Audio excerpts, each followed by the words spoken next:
Welcome to Voices of Hope. I'm your host, Omar Kenyatta Clark, and this is a brave space, a space where vulnerability meets courage, and where real stories of resilience come to life. Each episode will bring you powerful conversations with people who face some of life's hardest challenges and turn them into sources of strength. We believe each story has power to heal, to inspire, and to remind us that we're never alone in this journey. Whether you're seeking hope, looking for inspiration, or simply need to know someone else has walked through fire and made it out, this is your space. Welcome to Voices of Hope. I'm your host, Omar Kenyatta Clark, and today we have a special guest with us. We have Dr. Mark Salzer. He is a psychologist and professor of social and behavioral sciences in the College of Public Health at Temple University. He is also the principal investigator and director of the Temple University Collaborative on Community Inclusion of Individuals with Psychiatric Disabilities, a rehabilitation research and training center that has been funded by the National Institute of Disability, Independent Living, and Rehabilitation Research since 2003. Mark, welcome to the show. Omar, thank you so much for having me on your show. I'm excited about what you do, and I'm happy to join all your other guests in talking to you about these issues. Yes, I'm so excited to have you on the show, to get you on here, because we met at a conference, and I listened to one of his workshops. I attended one of his workshops, and I was just blown away with his research and the work that he does. So I just knew he would be a perfect fit for this podcast, and so happy to have you here. Great to be here. This is awesome. Yeah, yeah. So if you don't mind, I would like to, get started with our conversation, if that's okay. Sounds great. All right, so I want to start with some of the work that you're doing now at the Temple University Collaborative on the community inclusion of individuals with psychiatric disabilities. Tell us more about that community inclusion, what that means for people. Sure. So yeah, we've been really fortunate, as you mentioned, to be funded for more than 20 years now to really raise awareness about what community inclusion is all about. This is a concept that's been talked about in the broader disability community for a long, long time, more than 70 years, but it's something that's very new in the mental health community. And my colleagues and I are thrilled to be able to do work in this area. Community inclusion, the way that we think about it, is that it refers to the opportunities that people with disabilities, including people who experience mental health challenges, have to live in the community like everybody else, to live, work, play, pray, volunteer, have friendships, family relationships. So our work is really about, what does it take to create those opportunities? What needs do people have? What supports can be useful to them? And we also look at the kind of barriers that people experience to their participation. And we can certainly talk about that. The other thing we do is try to raise awareness about why this is important. Inclusion and participation is not just kind of a nice thing we do to keep people occupied or to spend their time. We actually refer to this as a medical necessity. This is critical to everyone's health. Participation is, and it's also important to people who experience mental health issues as well. Okay, yeah, thank you for sharing that, giving us a clear idea of what this community inclusion means. So the fact that you have to work on community inclusion gives the idea that, there's some barriers, to that. Can you speak to some of those barriers that you've noticed and why you feel that this work is needed and is necessary? Yeah, I think you're absolutely on target. The reason this is important is that my colleagues and I have pulled together the evidence and also generated additional evidence that really indicates that people, especially individuals who experience pretty significant mental health challenges like schizophrenia, bipolar disorder, major recurring depression, but other conditions as well, that folks are not participating. They're not working, going to school, having relationships, friendships, engaged in faith communities, volunteering. People are not doing the things that they want to do. And as much as they would like to do it, much less than the general population. For example, employment, we know that the unemployment rate for people with significant mental health issues is about 75 to 85% Oh, unemployed. This is mm, a big issue. And, there are some people who pay a little bit of attention to it in the mental health field, mhm. but we clearly do not pay as much attention to this as we need to. There are employment services, there are some things out there, but we really need to pay more attention to this, especially because, as I mentioned before, it is critical for health. People who are not working, especially if they want to work, going to school, having relationships that they want to have, this is not good for anyone's health, including people with who experience mental health issues. Right, right. Yeah, thank you for sharing that. Um, just to go a little bit deeper with where you mentioned how you're saying it's a medical necessity. Tell me how this community inclusion is a medical necessity and is beneficial to the people who have the psychiatric disabilities. Yeah, I love that you pick up on the medical necessity language, and we use that very intentionally. When I first started doing this work more than 20 years ago, I used to really emphasize the legal rights and human rights aspect of community inclusion and participation.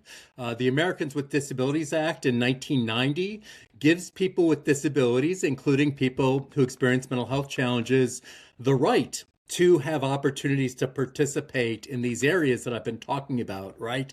Employment, school, relationships, faith communities, volunteering, leisure, recreation, all these kinds of things. The United Nations also identified this as a human rights issue as well, which some people think is, even higher or more important than legal rights. But what happened is people would listen to me, our provider colleagues, our policymakers, they would nod their heads, but then they would go back and do everything that they would, had done before. Wasn't really changing how people were practicing or the types of supports. So my colleagues and I, about 10 years ago, have really been talking about this is not just a human rights issue to focus on inclusion and participation. It's also a medical necessity. And what we mean by that, and we intentionally use medical model language, right? Yes. We could say it's good for recovery. It also is good for recovery. But we also know that employment, education, social relationships, family relationships, intimate relationships, dating relationships, parenting, volunteering, engagement in faith communities. If somebody wants to do those things, there's lots of evidence to indicate that this increases physical health, especially through the physical activity of getting up and doing things rather than just lying around or sitting around watching TV or sleeping or those kinds of things.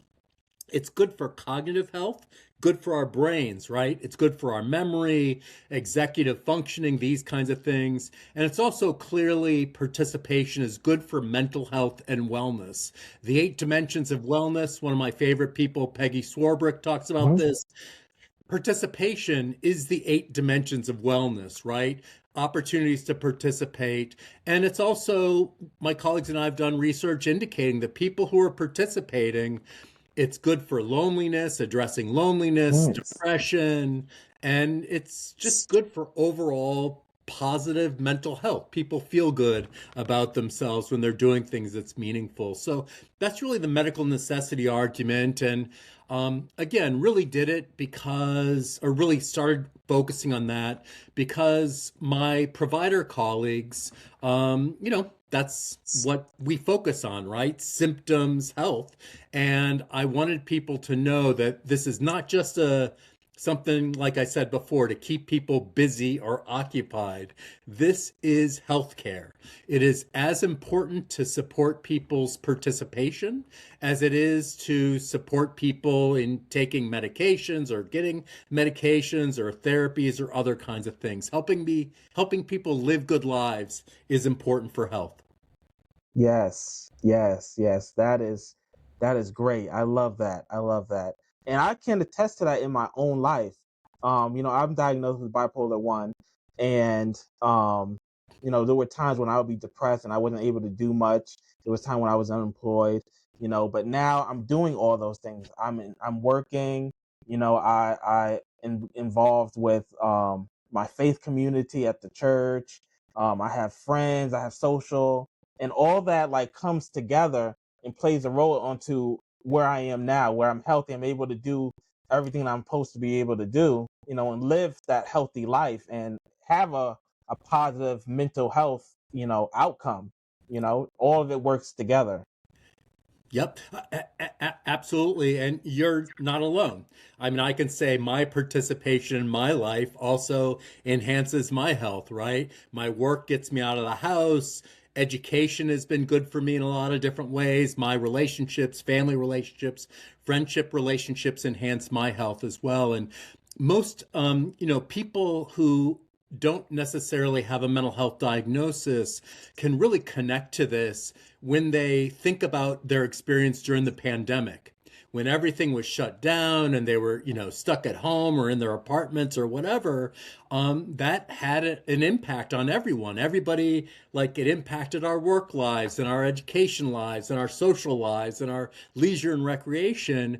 And, you know, everyone can kind of connect to the importance of participation, if we think about what things were like during the pandemic. So this participation is and inclusion is important for everyone, right? And the one issue though is that in for people who have mental health diagnoses, the thought is that we first need to treat the symptoms, we need to treat the illness, and then we might be able to get to the participation. And my colleagues and I really have pulled together the research and done the research to suggest that we need to do both at the same time. We need to promote participation even while people are also trying to address the other stuff that's going on in people's lives. That participation is just so important to all of our lives. Yeah, yeah, I think it goes hand in hand, the participation and treatment and all Yep. those things. And I want to transition to more about some of that research that you are doing at Temple. Can you tell us a little bit or some research that is on the front of your mind right now? Yeah, gosh, we've done a lot of stuff over the years. It's hard to pinpoint specific ones. So I think I mentioned some of the research that we've done that really has documented the extent to which people are participating or are not participating, especially as much as they would like to do. And um, part of that has involved creating a measure or a tool that we call the Temple University Community Participation Measure. So we've used that with thousands of people who have received mental health diagnoses and really have documented the extent to which people are participating or not participating.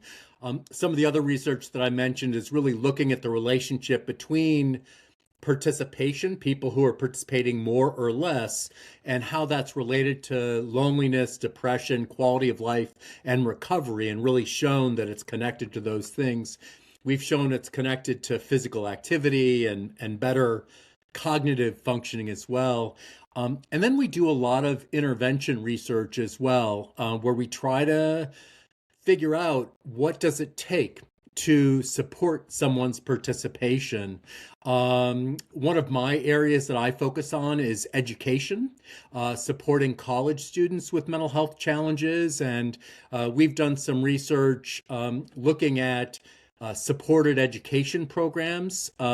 These are programs that really help students with mental health issues, college students primarily, with mental health issues around, how can they be most successful in school? It's not treatment. It's not focused on symptoms or those kinds of things. They have psychiatrists and psychologists and therapists, other people who do that work. Ours is how do we, what do you need to do well in school, right?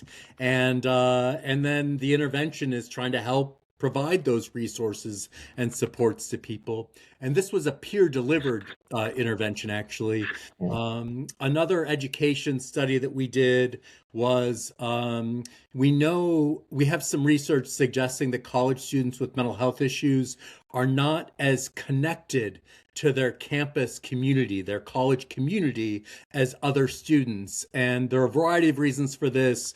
Some might be symptom related, right? When you're feeling depressed or anxious, it might be hard to get out of bed and go to the library or go to class or hang out with other students. We also know that stigma or prejudice and discrimination makes some students with mental health issues less comfortable being out there in the college environment. And we know that not being engaged in your campus or college community is associated with worse performance. People are less likely to, complete their courses, their coursework, or be successful in college. So we've recently conducted an intervention where we helped support college students with mental health issues be more engaged on their college campuses, and we found some really good outcomes of that. So those are some of the interventions that we've done directly with people with mental health issues. I'm going to pause for a second to see if you have any responses about those, because I can also talk about some really fascinating research we're doing to try to change the environments that people are in so people with mental health issues feel like they can participate more. So I can talk about that research in a second too. Yeah. Yeah. So the only comment I was going to make was that I could really connect with the work you're doing with the college students because for me, at least, I was in a doctoral program for clinical psychology. Hmm. And that's when I had the onset of my mental health symptoms. And it was hard. That was one of the hardest times of my life. And um, I feel like it was a battle just to get the support that I needed to follow through with the program. When I was there for 5 years, going back and forth between hospitalization and whatnot and jumping back in. And I believe the faculty and staff did the best they could, but if they had those interventions that you're talking about to give more support, I think I would have been able to go further in the program and complete the degree that I was working on. So I really connect with that work, and hope we can scale that and get that into more universities and colleges and stuff. So I definitely agree with you with that. I mean, we're really trying with this work that we're doing with college students, we're really trying to raise awareness that we need to do more than focus on symptom reduction, right? Need to do more than focusing on crises that people are going through, or, how to help people get whatever hospital care or treatment they might need. We need to support people with the other things that they're going through, how to make it through the semester, how to get those things done, and having that support to do it. So again, that type of intervention model is called supported education. Some of your listeners, viewers have probably heard about supported employment programs and supported housing programs. And this is just another type of approach, but in the Mhm. education area. So yeah, I agree with you. It's got to be scaled up. We're trying the best we can. It costs money to do these kinds of things, and but it's so important. So important. And I hope you have a chance, or I don't know what you're thinking about in terms of going back to pursue that degree, but with the good supports for any of us, with good supports, there's a chance we can make it through, right? Yeah, yeah, yeah. There's hope. you know. There's hope. So you were mentioning some other research that you're really excited about. I want to hear about that. Yeah. Yeah, so I think one of the more novel orientations that we have as a center with our focus on inclusion, and again, I mentioned that a lot of the stuff that we do, we've really learned from the broader disability community, the sensory disability community, the physical disability community, people with mobility impairments, the intellectual and developmental disabilities community. And the broader disability community has really emphasized that the idea that people who experience impairments or disabilities are able to participate to some degree. So they have the capabilities.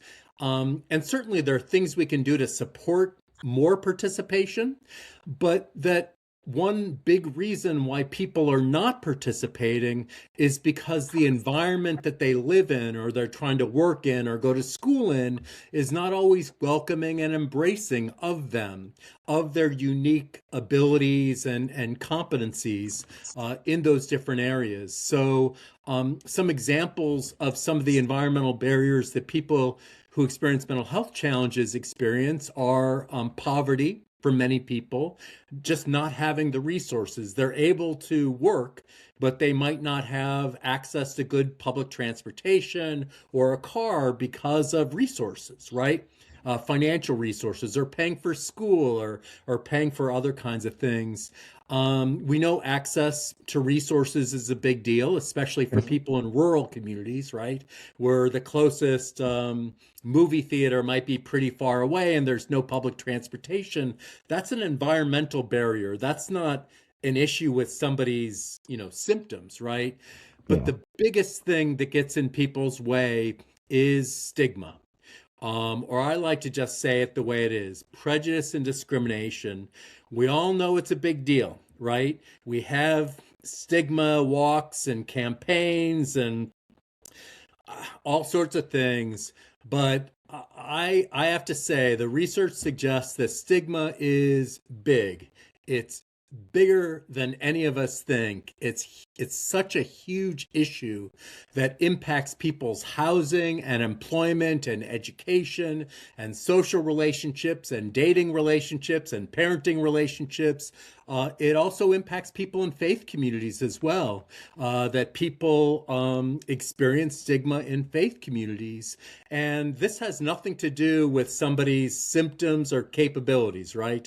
This has to do with how society views people, some people with mental health challenges, including viewing people as not having competencies, not having skills to be able to do things. So we do a lot of research to really try to raise awareness of the environment and the importance of attending to the environment when we try to promote inclusion and participation. It's not about fixing the person, right? We have to get away from trying to fix people and get rid of symptoms. And like, people can work while they're experiencing mania. There can be a certain point where it can get really, really challenging, but people can work. People work with depression. People work with anxiety. People work with hallucinations and delusions, or go to school with hallucinations and delusions. We don't have to get rid of those things necessarily. It might make it more difficult, but how do we create an environment where people can still do these things, even wherever they're at, with where they're at? How do we help support people in doing this? So one of the really fun, interesting, novel studies that we're doing right now is we're working with some faith communities to support them, not just doing presentations about inclusion and participation or addressing the myths related to mental illness, but really to get them to change the environment in many ways, so people with mental health issues feel more welcomed and embraced in those environments. So we're, the messaging around mental health issues, how they respond when somebody discloses having a mental health challenge. How should that community respond? How should the ministers or the faith leaders respond? How should the other congregants respond? So this is some work we've been doing for a little while, and we'll be looking at some of the outcomes soon. But it's really in promoting inclusion and participation is not about fixing the person. It's about also addressing the environmental barriers that people experience. And there's something called social model of disability that I can share with you if you've not heard of that before. Yeah, what is that? That's Well, really yeah. yeah, so I thought of that when I started putting up with my hands. This is how I usually describe it. Yeah. And social model of disability, by the way, is something that is discussed a lot in the broader disability community, right? But in mental health, we don't usually think about it this way. Here's one way to describe it. I've got my left hand up right now, and my left hand maybe could be represent Mark, who's been diagnosed with schizophrenia, right? And a traditional view on disability, or what's called the individual model of disability, says that the disability is because Mark has been diagnosed with schizophrenia. And that's why Mark doesn't work or go to school, or boy, maybe he shouldn't date right now or have custody of his children, because he's got this diagnosis that results in a disability. And from this perspective, you reduce disability by fixing Mark, right? Making sure I take my medications, reduce my symptoms, help me with whatever is going on in my brain and how my thinking is working and my behavior. And that's called the individual model of disability. The social model of disability says, hold on a second, that's not what the disability is all about. Disability results from a poor fit between Mark's uniquenesses and abilities and the environment, right? The work environment. So now I have my right hand up. This represents a work environment, educational environment, social environment, dating environment, parenting environment, church environment, right? And there's no overlap between Mark and the environment. That is that poor fit between who Mark is and the environment is what results in the experience of a disability. And from this perspective, we can both try to work with Mark, right? Help Mark take medications, get good social skills training or problem solving training, and we might reduce that disability a little bit, right? So you see my fingers are overlapping a little bit right now. Or we can address the environmental barriers, the poverty, the lack of access to transportation and other resources, and especially the prejudice and discrimination. And we can create a better fit if we address the environmental barriers, or we can do both. And the idea is that both addressing individual issues and the environment could maximize the fit and reduce that disability. So our center also represents kind of a new way of thinking about disability. Again, a way that the broader disability community has talked about for a long, long time. We don't really focus on this in mental health so much. And it really emphasizes that acknowledging that the environment plays a big role in the lives of all of us, including people with mental health challenges, and that if we don't do anything about the environment, we're going to have trouble supporting people's inclusion and participation. Right, right. And just a little context before I go further is that so I work in psychiatric hospitals and I do peer support groups. And we talk about different experiences that we have, and depression comes up a lot. And we talk about at least I talk about like how with depression, right? You may be depressed because you don't have friends. That may be the trigger for your depression, right? And then you may take medication for that for your depression, but the medication doesn't give you any friends, so you may still be depressed. It's like the medication may help a little bit, but you're still going to have that depression because you still don't have friends. So about doing those environmental barriers, those social barriers, and working on, okay, maybe if you can have some friends, maybe that will help with your depression. Is that something like what you're explaining? Absolutely. Omar, you are a community inclusion practitioner. That is absolutely, and I suspect, I mean, I don't want to not put words in your mouth, but I suspect you probably, if people talk about their faith interests, for example, going Hmm. to church, synagogue, or mosque, you also, medications and therapy is not going to get somebody back in, in those kind of spaces.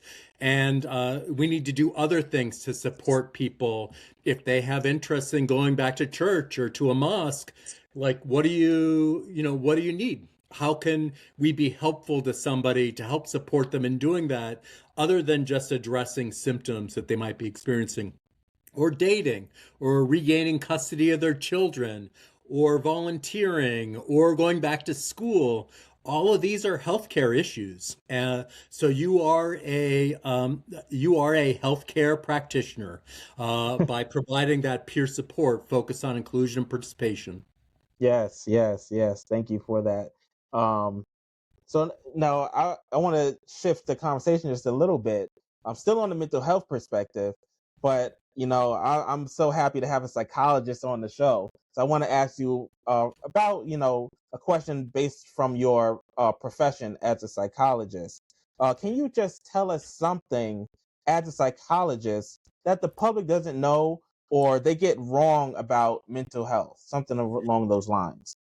Yeah, it's a great question, and uh, so some of the first things that come to mind, and I won't say it's just the public. I will also say that our fellow mental health colleagues, Omar, that you and I have, get wrong is viewing people with mental health issues, including people with very significant issues, including schizophrenia, other psychotic disorders, viewing these individuals as patients, as diagnoses, and not as people like everyone else. I usually refer to this as viewing John as a patient, not as a person. And once we start othering people with mental health issues, we start viewing them in certain ways, and we stop forgetting that people with who experience mental health challenges are people like everyone else, with the same hopes, dreams, and desires that everybody else has. And we need to acknowledge that these aren't delusions. These not aren't it's not pie in the sky thinking that people can work. Everyone I've met who experiences a mental health challenge, including, I've worked in inpatient settings before. I've never met anybody who I didn't think could work to some extent, or could go to school, or could be engaged in a faith community or something like that. And it's critical for us to see people who experience mental health challenges as people like everyone else. That will also hopefully help reduce the prejudice and discrimination that we see, that people experience, and will also help us hopefully focus on things like inclusion and participation, because we'll be more likely to ask people, what do you want to do, and believe that they can do those things, or at least do those things to a certain Yeah. extent. The other one is fears of violence. This is that stigma, right? Folks hear somebody has a mental health challenge and they think, they're going to be a killer, or they're dangerous, or whatever. And that is just not true. There's no evidence for that. And that's the big one in general society. Yeah, yeah, and that's great to hear coming from someone in your profession to clear the air on that myth about that. And what you were saying about um seeing people in an inpatient setting and believing that they can work. Um, so I've worked at um other places, a lot of different hospitals now, psychiatric hospitals at least, and I've noticed how sometimes staff, um, and professionals kind of look down upon the people in their care, and um, especially like people like social workers and stuff. They say, you know, um, uh, someone in a who's a patient may have this dream of doing something work related, like let's say some profession, and I've seen it over and over where like professionals will shoot people down and crush their dreams.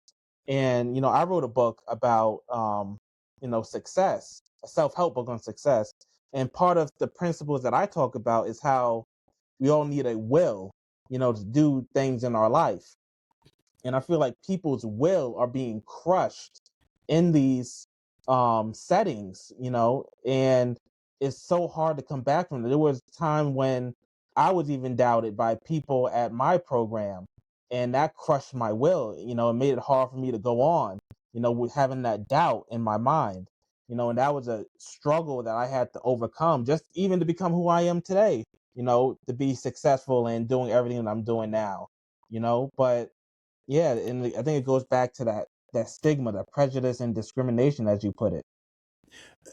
Omar, again, this is just another example of you get, now I know why you were interested in what I'm doing, because you're doing it, right? Yeah. You're doing it in practice. You are a community inclusion practitioner.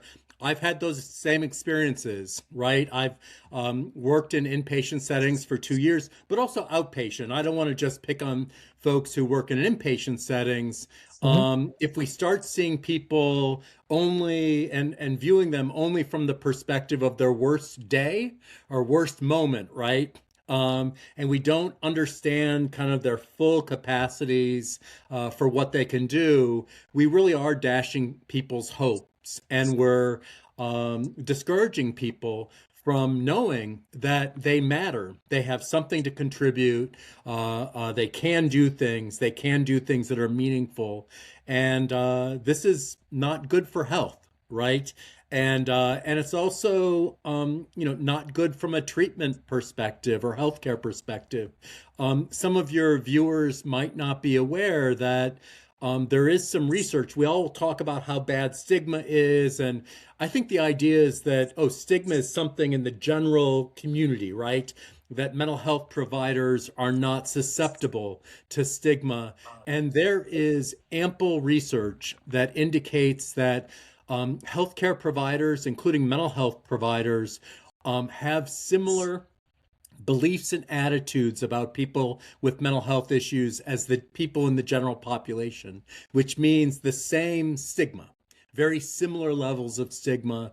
And this is not good, right? This is not going to promote good health outcomes. It is not good for people to not be pursuing things that matter to them the way you talked about it. So I'm going to have to go out and get your success book, because that is absolutely the kind of thing we need to be educating all of us about, Yeah. that supporting people's hope, right? What your podcast is all about. This is healthcare. This is not some frivolous little thing, right? This is critical. We need to be supporting people in these ways. Yeah, yeah. And I have a talk that I give, a keynote speech that, I'm giving to my alma mater, Misericordia University, in April. I'm going to be speaking to the Psychi induction, the Honor Society for Psychology students. And I'm going to talk about that. I'm going to talk about how I call it, we need warm-hearted care. And I talk about the experience that I've seen, because I used to work at Pilgrim Psychiatric as a volunteer. The things I saw in that hospital and other hospitals, and how we have to change the culture of the mental health field in general. I hope a lot of people get a chance to hear you, because this message is so important. I have a question for you about this. That I was thinking, sometimes when people hear us talk about stuff like this, sometimes, including family members, will say this, not just providers.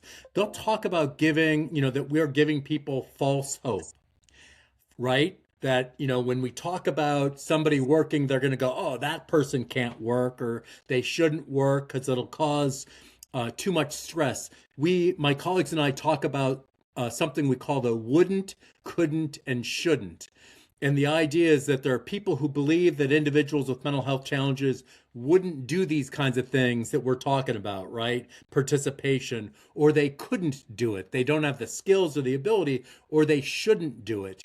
And the shouldn't argument is something like work causes stress, Stress leads to exacerbation of symptoms. Exacerbation of symptoms leads to crisis. Crisis leads to hospitalization. So people shouldn't do any of this stuff until they're ready to do it.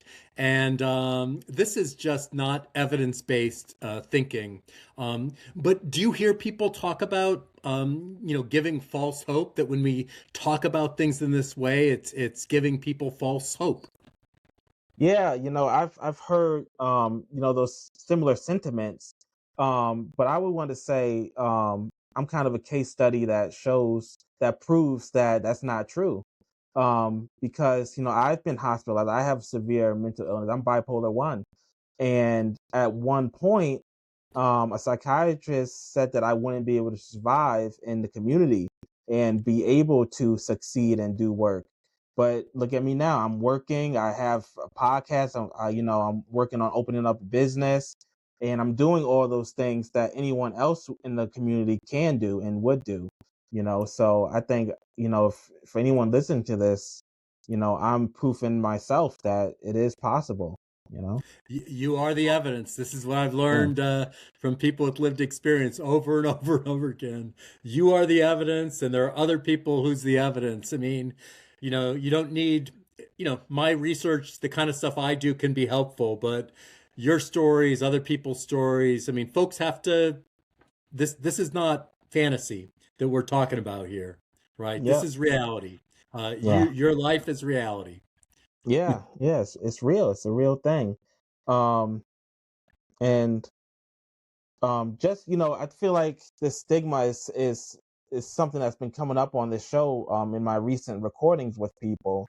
So I want to ask you this question. How do we start to push back against that stigma, that prejudice and discrimination, as you put it? How do we push back on that? Let's say like in a macro level, and then on the individual level. If you got some thoughts on that. Yeah. I think and it's a great question, and something that our field, you and our colleagues, we've been working on this. We've known stigma's been bad for a long, long time.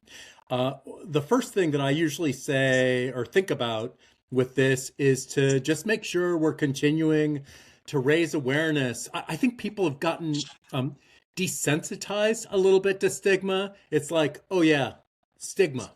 It's like, oh yeah, there's stigma, and let's do a walk, or May is Mental Health Awareness Month or something, and it's like, okay, or we'll do a public service campaign, or one little thing. And the fact of the matter is, we need to really recognize that this is bigger than any of us even talk about. This is huge. This is probably one of the number one things that impact people's lives. This is not a small thing. One way that I've really tried to help people move beyond being desensitized to that word stigma is to call it prejudice and discrimination. Let's not soft pedal it, right? Stigma has almost gotten too soft. This is prejudice and discrimination towards people who experience mental health challenges. This is a big deal. And just like we shouldn't be we shouldn't sit there and accept prejudice and discrimination to other people, right, based on race or ethnicity or identity or whatever, we can't accept prejudice and discrimination towards people who experience mental health challenges.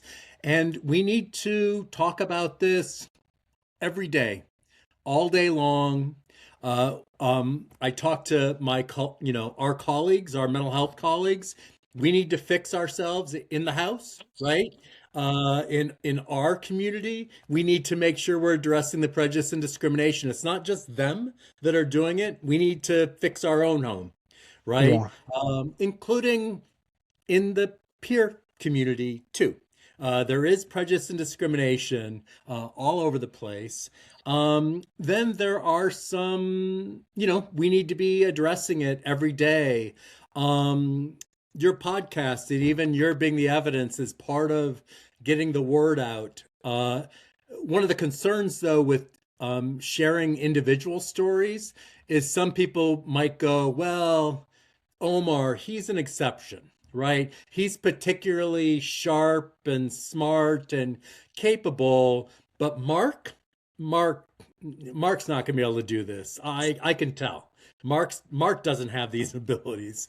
We have to get away from that. So it can't just be anecdotes. It's got to be people understanding that everyone has capabilities, right?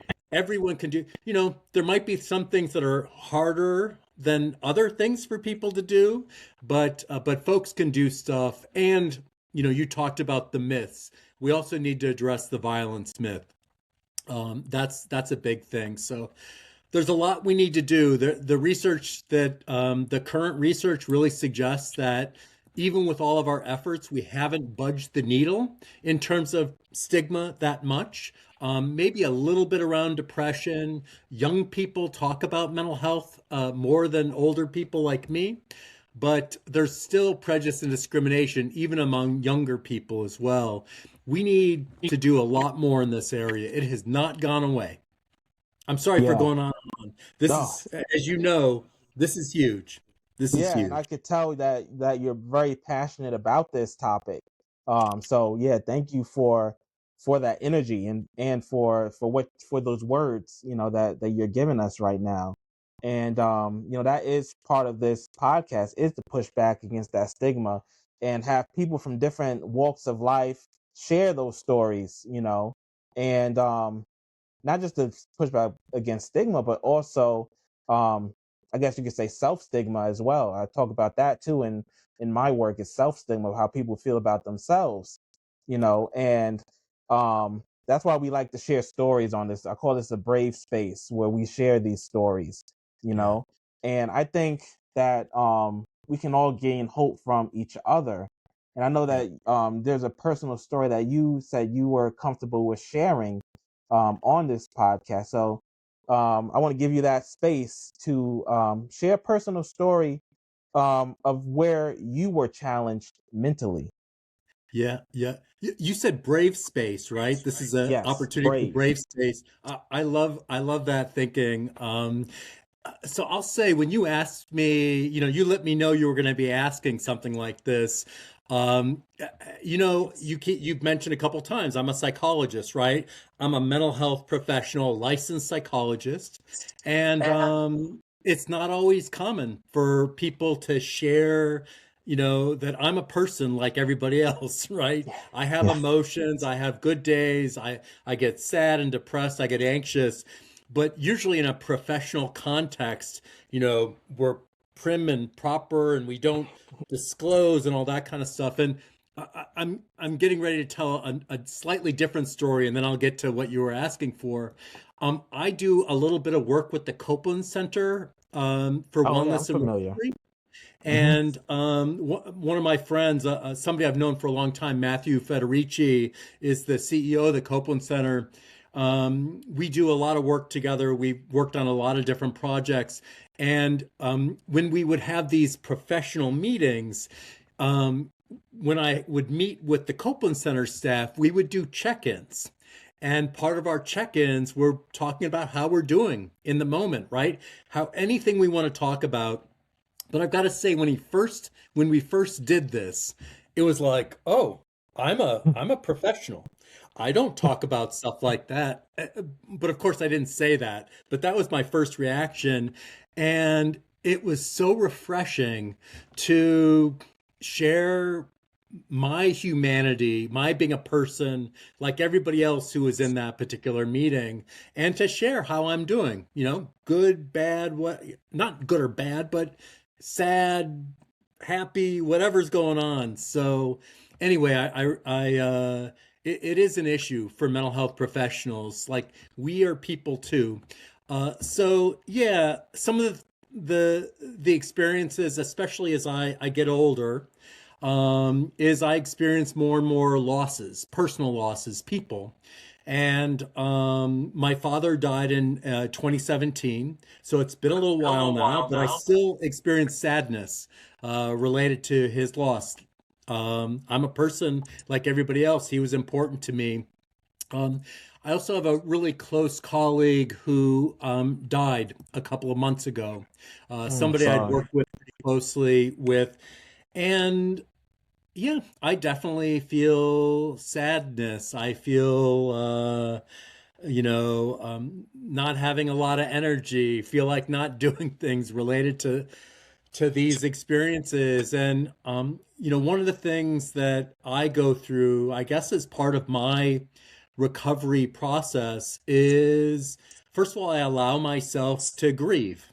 It is okay to for me as a mental health professional to experience emotion and the broad range of emotion, and there's no time limit on this. So in some ways I'm happy that I still am sad when I think about the loss of my father 8 years ago now. He was very important in my life, and this is okay. I try to make sure I share my feelings with other people. There might have been a time when I thought that that was not appropriate as a mental health professional to experience sadness or anxiety or whatever. And you know what? Again, I'm a person like everybody else. And then the last thing is related to my focus on inclusion and participation. I really, when I'm having these emotional experiences, I try to make sure I'm chugging along, right? I do everything I can to continue to participate, even when I don't feel like Hmm. doing things, right?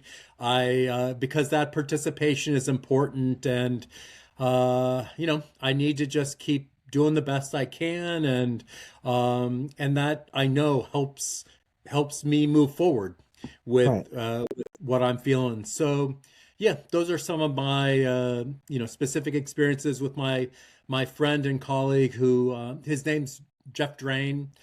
He did research. He was a social worker, a professor with me, and did work in mental health, working with people primarily who have been involved in the criminal justice system or the uh, and yeah, and I miss him, and he was a great colleague, and I'll continue to experience sadness and miss him Yeah. related to that. Yeah. Yeah. Thank you for sharing that story and being vulnerable and courageous enough to share that on this platform.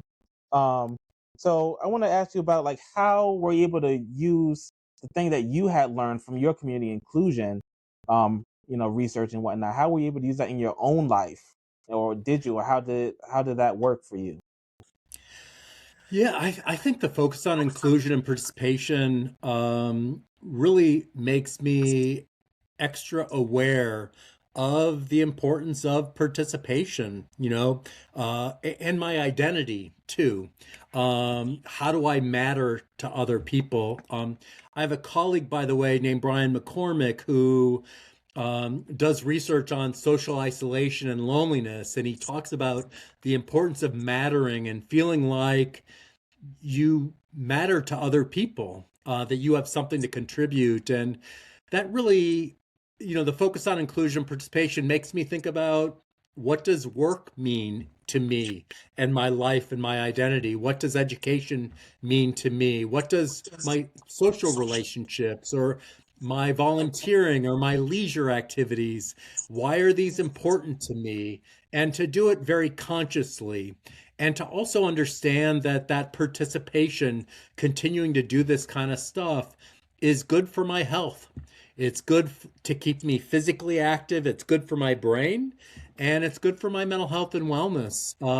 So yeah, when I am feeling certain things, uh, I remember how important participation is, and to make sure I'm not losing it, or not you know falling away from that participation, and recognizing that it's not, you know I don't necessarily need therapy or medications personally, because that participation is really important to me. Pat Deegan talks about personal medicine, and it's one of my favorite concepts. She's one of the most brilliant people that we have in our business, our field. And for me, participation is personal medicine. Doing things that make me feel like I matter is good for my health. It's my personal medicine. So, Yeah. yeah. Yeah. Yeah. Something that just jumped out to me when you're talking about mattering and that meaning. I read this book, Man's Search for Meaning by Viktor Frankl. And if people don't know, he's a Yep. psychiatrist that survived the Holocaust. And something that he said that really resonates, it's a quote, famous quote from this book, that he said that suffering ceases to be suffering once it comes to finding a meaning. When it comes to finding a meaning for the suffering, it ceases to be suffering. So I hope we could leave the audience with that, that finding that meaning in your life. And I talk about that, and I use that quote in my book, on, so that's one of the principles is purpose, and finding that meaning. I think it goes a long way, especially in conditions like depression and whatnot. It really does go a long way, and it's like that personal medicine that you brought up as well. But we're running low on time, so we're just going to the final two questions before we end for today, which is, what gives you hope? Oh, what gives me my is that the world is a challenging time right now. World is a struggling time right now. What gives me hope, and I'm not just saying this for your audience, but what you shared today, you give me hope. And I'm not just saying that. I hadn't thought about that, but talking to people who are working through things and are dealing with challenges, and just seeing people thriving, that does give me hope. That's probably a big thing right now when I'm feeling hopeless. It's like, and also knowing that things change, our species, Homo sapiens, have been around for 300,000 years, and things have changed, and there have been good things and bad things. And so I've got, things are going to change. And I think, that gives me some hope. So yeah, that's a tough one for me these days. Yeah. But you Well, give me thank hope, you. Omar, and lots of other people. And talking with you, being able to talk about this stuff, gives me hope as well. Yeah, thank you. Thank you for your kind words. And my last question for you today. What would you like to say to someone who is struggling?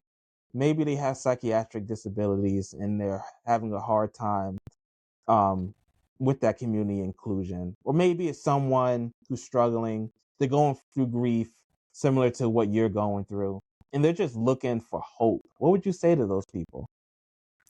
Yeah, the main thing that I do say to people is don't give up hope. There's always the next hour, the next day, the next week. Don't give up hope. You've got something to offer. You matter, and just keep doing the best you can, and seek out that support to be able to do those things. But don't give up hope. I say that both to people who are experiencing challenges at the moment, but also family members in particular, caregivers, loved ones. Like, we just can't give up hope for people. This is one thing I love about peer support is that I think one of the big values of peer support is I say peers are vessels of hope for many people. They maintain that hope even when people have given it up. And this is not false hope. It is not false hope. So yeah, that's what I would say to people. Yes, That's what I yes. say to myself too. Yeah, you say it to yourself too. Yes, that's always good. Those self affirmations and self talk. You know, that's great. So thank you for sharing those words with us. That inspiration and that hope. Um, and Mark, you are a voice of hope. Thank Thank you, you. Thank Omar. you for being on this show. And it's been real. And until next time, let's rise. Thank you so much for joining us on this episode of Voices of Hope. Your time and attention mean the world, and we hope today's conversation has inspired and encouraged you. If you enjoyed today's episode, don't forget to like, follow, and subscribe so you never miss a moment of hope. We're all part of this community, and your voice matters. If you're ready to share your own story of resilience and become a voice of hope, reach out to me directly at Omar Kenyatta Clark at gmail.com. I'd love to hear from you. And of course, stay tuned for our next episode. We've got more powerful stories and inspiring voices coming your way, and I can't wait for you to be a part of it.